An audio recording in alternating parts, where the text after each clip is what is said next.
dark against it all, but made it through the day. Cause I found my way. I found my way. In bad times, I know I'll be okay. Cause I found my way.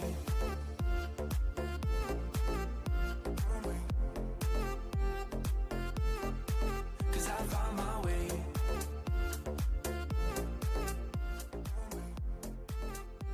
Welcome back to Trauma Twins. Trauma Twins. We got a few episodes under our belt now. We right? do. Nice. So, what are we talking about today?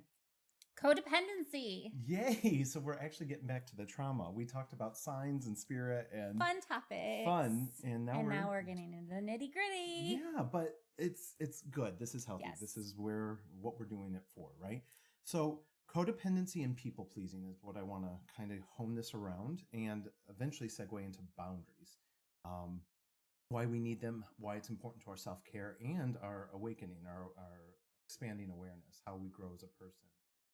So, And we're very well versed in this. and we are PhD candidates. Like, so let's The start. poster children for God. codependency. Well, so who does it affect? I would say what people are more prone to codependency or people-pleasing tendencies. From a scientific point of view, it would be people who grow up in traumatic homes that they had to mitigate parents who were not able to emotionally regulate. And that is a way that they developed a skill set to ground themselves Yeah. in the home, to maybe deflect. The children did this, right? Yes, the children of emotionally unstable parents. Yeah. Which So- is a great book. Yes. So the adult children. What are you talking about? The adult children of emotionally unstable. Actually, I have it right here. Yeah. Let me grab it. I'm I'll put a link down in the. butchering the name, but that This is a great book. Was Game transformational. changer. Just being aware is how you start to change these behaviors. Being Mhm. aware of your tendency, your patterns to people please, to give up your own voice, your desires, your authentic needs and wants for that of your partner. Usually, this is adult. It comes in the form of our romantic partners mostly. Yeah. Right? It can still be Well, like that tends siblings to and be family, but who you have the most intimate relationships with. yes, you give your power away the most in So those that can dynamics. be, but there's also enmeshment issues with parents and Yep. siblings, and you just develop unhealthy bonds with family. Yeah. But I think also, to kind of go back a little bit, there are certain signs that are a little bit for more. the astro people out there, 'cause, Right. woo woo.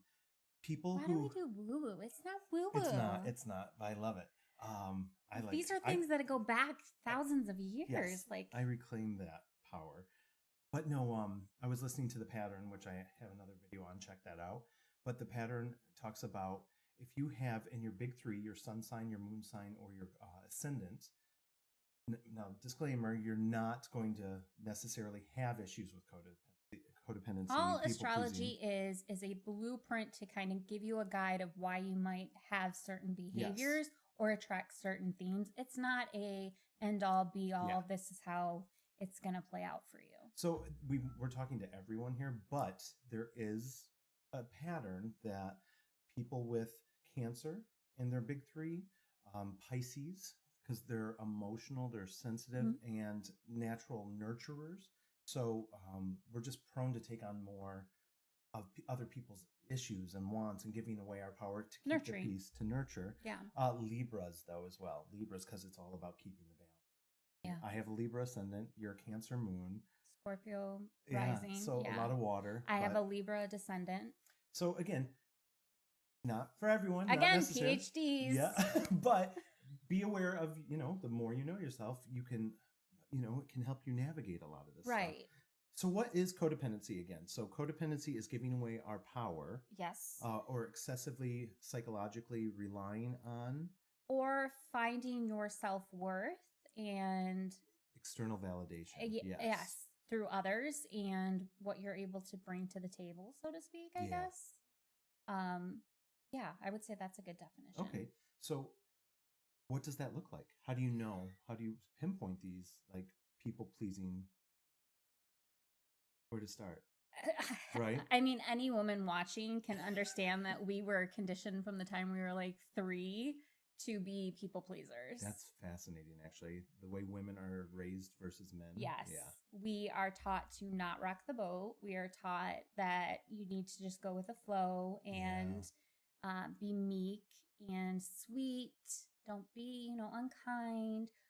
So I think that it develops in us a lot more so than men. I think men are more so encouraged to kind of take life by the horns and do whatever the hell they want to do. I think about this so often. We had to talk about, they did a study of little kids' shirts and how they're raised differently. And boys have all these predators like wolves, dinosaurs, T-Rex, and girls have like prey animals like bunnies, llamas are big right now. Yeah. Just curious. So it does start at it's very these young false age. beliefs that we take on as children. Yeah. That's without trauma. That's society, Yeah, that's societal and cultural. Yeah. But I think it shows up for us, at least for me. I can only speak from my experience.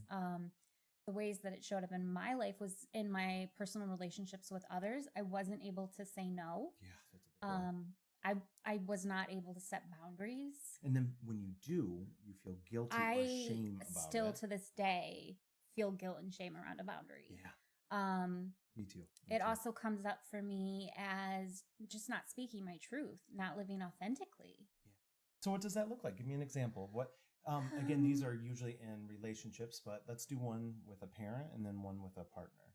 So okay. For me, with my parents, a lot of the boundary setting is religion. A lot of what we feel like actually going through this. This is again church trauma. Church trauma, only true way to get to heaven is through Christ, and it's a one-way street, and either you're going or you're damned. And there's no gray area for it. Which we just that's not our truth. That's not true for us. I was talking about this the other day with Brian. I have a very difficult time subscribing to anything that says that you have to do it this way or you're going to hell, because if somebody doesn't have the luxury and access to the Bible, then you're saying you're condemning all of them because missionaries didn't get to that part of the island, so they're all going to burn in hell. Like, what was the point? I can't subscribe to that mentality. But so again, that boundary, it's different when you're a child. Again, we develop these behaviors. I don't think as children we were allowed to have boundaries. Well, that's what I mean. So it was a survival mechanism. Yeah. We just went along and we learned to go with the flow, keep the peace. My therapist used to have a phrase, peace at any price. Oh my God, that makes me want to cry. I don't know why. Where you sacrifice. You know what? I'm okay. But that's what I mean. And now, like, I people are trying to decide dinner, and I'm like, whatever, But I think there's still a little twinge of, I'm really easy going, but at the same time, what do I want? What do I want? Oh, baby, what's it touching? It makes me sad that both of us have had to deal with that. That was so much of our life, of both of us getting walked all over for a piece at any price. And then not being able to. I don't know why that hit so strong. That's powerful. This is real. This is real. And we laugh a lot and we joke it off. But that is really, we didn't have a voice. No, boundaries were not respected in our household at all. Yeah. We weren't really allowed to have them. And then I think we kind of talked about this in the first episode. We mirror each other in our life experiences, and our relationships, it immediately takes me to all of our relationships have really been at a cost to us and what we wanted. Wow. Speak more to that. I think that we chose partners, right? I chose, and I even up till recently, I've chosen partners who I've adapted myself to their life and conformed myself to keep the peace, because I didn't want to rock the boat. I didn't want to be the one that was causing strife. We grew up in a very volatile household. We never knew the winds could change in a second. Yes. And to kind of go back, like this book, Adult Children of Emotionally Immature Parents, like this isn't to like push blame on people and say my parents, did X, Y, and Z to me, and that's why I am the way I am. it's to own an accountability of how to change, Yeah. to understand why you are the way that you Yeah. are and why they're the way that they are. And I think that we developed a need out of that volatile environment of not knowing what to kind of expect, a way to kind of create calm in the chaos. Yeah. And part of that for me, I know for me, not really for you, was shrinking myself inward. Yeah. And I was always too much, too dramatic, too just too much. That's what I was always told. So I shrunk myself into where I didn't have an opinion. I didn't have a voice. I didn't feel comfortable expressing myself. So when it did come out, it was also like, that's why what they say, externalizers, internalizers, but that's why I'm an sometimes internalizer. He's an externalizer. Yeah. like you lash out, you know what I mean?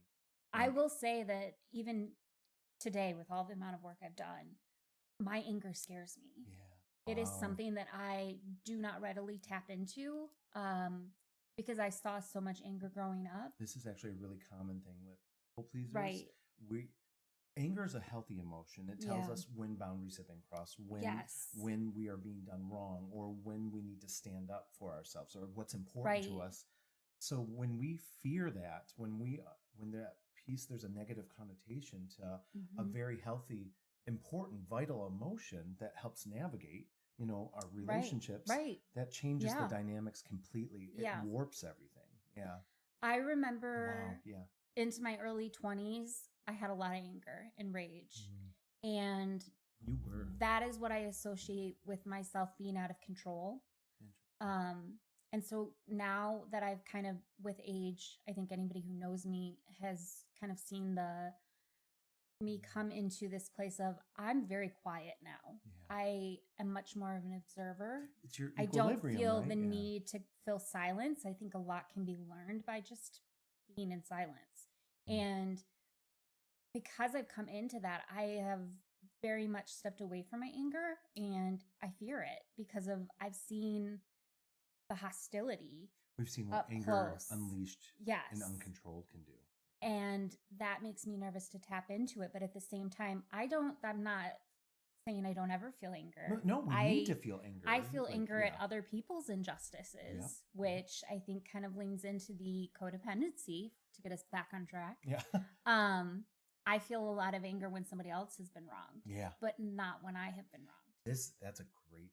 So again, there's something, maybe it's the nurture aspect, maybe it's the peacekeeping aspect, but people who are people pleasers, we have a hard time standing up, right? We will often, and this is what I did in my marriage, I always focused on helping others with their problems, helping others get through their tough times, off the I literally pressure on myself. Yeah. I didn't have to show up for myself if I was showing up for other people. And that is one of the shadow sides of all this. Like, it's self-betrayal. You're betraying yourself, your needs. I chose a powerful. career doing that. Yeah. That's how much I did not want to face Social the work. music. I chose a career where I could focus on others and helping them get through their stuff. While the meantime, I was in my marriage, not speaking my truth, not ever once standing up for what I wanted, and I own that now. It took a lot of work to get there, but it takes two people for a marriage to kind of, cave in and to explode. And my part of that was I didn't speak my truth, and I never allowed myself to be authentic in who I was. So the person that was the wife in that scenario was not me. It was who I thought he wanted me to be, and who I thought I needed to show up as, based off of things that, that I was taught. Yeah. And we have a tendency as people, and when you're a codependent, you change for the other. You are not, you say being your authentic self, but that comes in the form of, like, it's simple as, what do you want to eat tonight? Or just going along with it. Or for me, it even got to a point we brought in a third in our relationship. Yeah. That was self-betrayal. I knew at the time in my gut that's not what I wanted, but I over-rationalized it. Like, let's see, I think I secretly knew relationship probably was near the ending, or it was in the death throes. Subconsciously, know but and you you're want to try it. attracting Yes. things. I think that we don't give ourselves enough credit for how much our brain actually is Yeah. functioning, and it's pulling things to us to kind of blow it up in our face so that we Yeah. have to walk away from it. Yeah. Because I know for both of us, We wouldn't have divorce left. wasn't on the table. Yeah, we it wouldn't just have left. wasn't something. Yeah. We were madly in love with our spouses, and it would just, And you don't give up, especially Yeah. with people. Like you don't give up. You give until you You kill sink with the yourself, ship. and that's not healthy. Like Right. you hear it, yeah, but why don't you understand it and recognize Yeah. it in the moment? Like, why am I giving to myself? An empty cup cannot pour into No. others. And like your social work, but same thing in our marriage. Like if you look at your relationships with people as energy equations. yeah, It's that simple. If they are, when you have an experience with someone, when you interact with someone and you leave like drained, they're stealing your vitality. Yeah. They are not, they should be making you feel better, energized, elated, again, excited, passionate. Again, not all, but warm, Not always, but peaceful, yeah. peaceful. Like they should be adding to your life. And if they're not, whether that's family, whether that's a partner, it's just look at it that simple. It is. It's that simple. Energy is simple. I always Yeah. say that spirit is very simple. Yeah. Oh, okay. So let's talk about some examples of people pleasing. I went heavy, and I was talking about. So let's Yeah. go back. Parents. For me, So it an was the example religious, with like parents. our parents, and this. You go to Thanksgiving, or Yeah. there's always that racist uncle talking So about. what is that boundary for you? Okay, so for me, if my views, like, how do I want to say this? If my opinions are not respected, again, you don't have to agree, but there should be a mutual respect. Like when you exchange with people, there's a conversation, there's an understanding or an attempt to understand. And if you don't agree, you don't agree, right? So again, say at Thanksgiving, someone is invalidating your views or how you operate through the world. You put up a boundary, right? Right. So what does that boundary look like? We Mhm. don't talk about politics. We don't talk about a religion. Sometimes you got to say it multiple times. No. And Yeah. once they step over it, what is your consequence? Because every boundary, it starts with laying the boundary, Yeah. and then there has to be a consequence. The follow through. And again, This is the tough part. this is where codependency and people pleasers, we have a tendency to slip back into Mhm. these patterns because, again, trauma, we're triggered. It's so hard to maintain that. Well, and I think too, we can rationalize everybody's behavior and chalk it up to, well, they're doing this because they're hurt and somebody wounded them. And we will rationalize the fuck out of Yes, something yes, we will. to be able to make it make sense to why we're Yeah. codependent. Oh, like you said, they're hurt. Oh, they've been Yeah. through a lot. Like, oh, he's just. Yeah. But it's It's taking away self-betrayal. our power. Mhm. It's giving our power away. So yes, holding your boundary is Mhm. the vital part.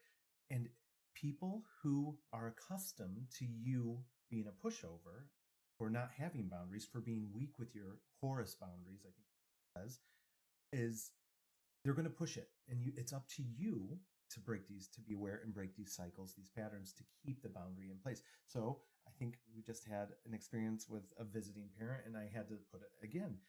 This is off the table. You can't cross this line, because I know how it's going to end. I know where I almost opened up to it because I was like, maybe someone's I changed. was proud of both of them. I'm not going to say what it was because it doesn't matter. But I was proud of both parties for how they handled the situation. You stuck and held your boundary, and they respected the There boundary you go. and didn't push it. And it was uncomfortable. It was awkward for a couple seconds. David is the king of awkward, though. If you've ever been with David, I love awkward. he loves to throw it in the mix, but he can also pull you right back out of it. Yeah. And I think that we segued really easily Yeah. out of it, and no one spiraled. It was a. But sometimes they do Sometimes spiral. they do. And sometimes Sometimes they don't so have the what does that reaction look you like? want. So when you put a boundary with your partner, like they throw it back on you, that can come out as tantrums. That can come my out whole as guilt, relationship towards the end of my marriage, I was starting to throw boundaries down. And They don't like that power. once I was throwing boundaries down is when I really got to see the side of this person that I didn't really even knew existed. I got the tantrums, I got the anger, I got the lashing out. the emotional manipulation. And I think subconsciously we know. Oh, of course we do. We don't want to, like, that's why we stay in relationships that Yeah. are unhealthy for us for so long, because subconsciously, I think on that level, or consciously, we know there's going to be a repercussion. We've set these patterns up with people. We've taught them Right. how to treat us. I think too, that's Yeah. part of codependency is why we do what we do, is we know that if we are authentic with this person, we're going to lose them because they won't accept it. And so Which is so fucked up we already, have, right? Like, it's all why fucked are we up. with someone that Yeah, it's all fucked up. isn't allowing us But to be you authentic? shape yourself into Mhm. what they need because you want this person. You think you need the love. Yes. Yes. And Which, okay, we'll put a pin in in that. reality, you're creating something that it's not who you are. You can't Mm. authentically live and be something that you're not. Yeah, that simple. I There's two things. Maya Angelou, always she's my sage, one of my her. sages, and she says, "You teach people how to treat you." You do. That is a fundamental. If you get that truth, it will change your life. It revolutionizes your life, because you got to take responsibility for yourself, and that's a hard thing for people pleasers Mhm. too. If we're always going with the flow, that's another dark side of all this, the shadow side. Then I don't have to. I feel like I don't have to take responsibility for my Right. own actions, because I'm going along with what they wanted to keep. But really, it's scary to stand up and to own your actions, to say, I want this, and consequences of your actions. You know what I mean? Taking Yeah, on. Yeah. 100%. But I was going to say, there's a piece in here too, where you were talking about when we're not authentic, people pleasers and codependency, there's an element of, again, childhood trauma, of feeling that we have to earn, Oh, yeah. that we have to, by the way we are behaving, what we're going along with, how we're taking care of, Ew. we are not worthy of love. We have to earn it. Oh, girl. Today's the day. Boundaries are hard. We're plowing our earth sign. Like, No, I think that as a generation, Mm. we're kind of waking up to this. We're the first to start parenting differently. yes. And we're realizing the effect that it had on us, that things were withheld. I can't tell you how many people I've dated where What do you mean? I things were ask withheld? them, Yeah. I've asked them, what's a trigger for you? And they'll say, being given the silent treatment. And I think how many times I was given the silent treatment, and things were withheld if you didn't act or respond a certain way in your household. And So to a child, that's withholding it's love. withholding love. When you shut me down, when you Mhm. ignore me, You're teaching me that if I state my truth, or if I am authentically myself, you're going to react in a way that creates a barrier to where I no longer have access to your you. love, And fucked. that'll fuck you up That's in the head. damaging. Oh, Because hardcore. then you start to internalize these Yeah. beliefs of, I'm not deserving of when I am a certain way. Yep. The truth is, we are, just by being Mhm. unconditionally, and we should always be unconditionally, because by virtue of being, right? Everything is deserving of Yeah. love. And so Everything. when we learn that we are Mhm. not deserving, or when I behave I a don't know if certain we way, learn it. I don't want to. I'm careful with my language these Okay. days, in the sense of I want to be more intentional with my words. Okay. I think that we're programmed, Yeah, no, that's a great and we way. buy into a belief system. That's what I mean. We take ownership Yeah. of that. It becomes part of our identity. Yeah. I don't think we ever really. I don't know. It's to me. I think at the core of who we really are, we know we're worthy of love. Yeah. I think we always do. Some of us don't, though. It takes years to No, realize but I it. think Yeah. even subconsciously, you know you're worthy of love, but it's the fear that has been stacked upon Interesting. you that creates this belief system that you push it away. Yeah. And that's what this is all about, Mhm. is being aware, becoming aware of these patterns that ultimately are self-sabotaging. They Oh, yeah. damage our relationships. We attract people that are going to, what they say, a narcissist will always go for what kind of personality type? Empath or empathetic type of yeah. person, because the giver will always overgive, and the narcissist will Always overtake. overtake. Always. And So becoming aware of these like dynamics between Yeah. people, I cannot tell you how many people are with narcissists or people with narcissistic tendencies and they don't even know it. Yeah. It blows my mind. Well, I think Like you've been to dinner with it's friends kind and you're of like, do you see how they're treating each other? one Like, of those things where when you're in it, yeah, you can explain anything away. yeah. Well, they just don't know this side of him, or they just You don't don't get to see who he really experience. is. Yeah, Yeah. and you don't know what he's been through, and it's very. I like even in all Yeah. my relationships, I can pinpoint moments where I did that, Yeah, and me then when too. I woke up from it, where I was like, okay, wait a minute. His behavior is still his behavior. Yeah. That's like, You need to own your shit. yeah. Because parents are gonna fuck you up. Yeah. They're going to. And People are gonna fuck you up. Like, and we're not, again, Right. Everyone Everyone messy. is messy. Yeah. And they're gonna mess you up. The point of it is you have to come to a place where you say, okay, I recognize that people are Yes. gonna hurt me. People have hurt me. I need to do the work to do better, to be better. And I think narcissists aren't really capable of doing that. Yeah. That's so far on the But when you spectrum. have people who are driven through empathy, we can work our way into and bury ourselves in a hole of this is why they are the way they are. I can help them. You get that white knight kind of Yeah. response to it of I can save them. Yes, that's a darker side Yeah. of this too. Like when a lot of our self-worth, because we Yeah. earn love, Mhm. is in rescuing others, Yeah. like taking care of others. We get our ego gets validation for sure. from being something. That was a big part of my Yeah. relationship where I was trying to save him a lot of the time in my mind, even though I wasn't. But The same for me, yeah, though. And yeah. I remember when you were going through that, me telling you So afraid to what leave I it. had to learn because I was so scared about his mental health. Yep. And Yeah. I remember saying to you, like, how much of an ego do you have to think that somebody would be willing to harm themselves because of you? Yeah. Like, that's so Yeah. egoic to think that you matter that much. Yeah. Like, it's one of those things where you have to kind of back up and take the lens back Balance. Yeah. and realize, like, okay, they're going to be fine. They're going to move on. They probably I'm don't not even care going to at the shatter end. their world. Yeah. Yeah. They don't love like we love, right? No. They don't, and that's Yeah. the other part. And we're comparing. Yeah. And that's another side of this that can get very dark is when we start comparing. Yes.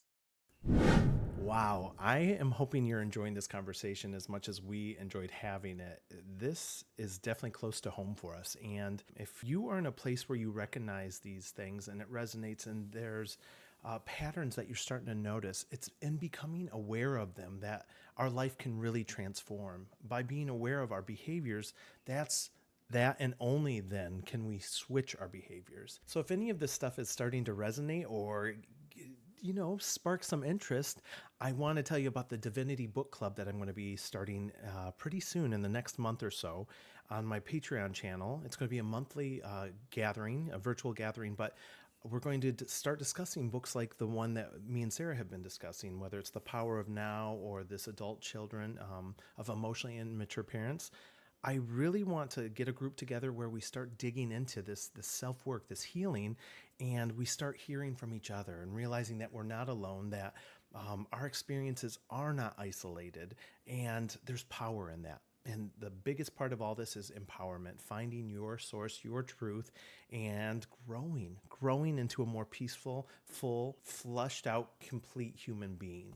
I don't know if we're ever fully complete. That's the whole point of life, right? But it's amazing how much growth we can obtain and how much peace and joy we can get along the way. So I'm here to set that fire, start that spark. Check it out on the Patreon. It's going to be a Divinity Dave Patreon. And again, the book club is going to be available. And I'm going to be asking you guys for recommendations. What are things you want to learn about? What are things that you're curious or growth areas that you want to explore more that maybe are dark or you don't have the space to do? Maybe you don't go to therapy. This is a great way to start. It all starts within ourselves. So I hope you guys have a good week. Again, be on the lookout. Garden of Divinity, if you want to connect, that's where we're at. We got part 2 coming up next week. I hope you guys are having fun. We'll see you soon. Bye. 'Cause I found my way, my way.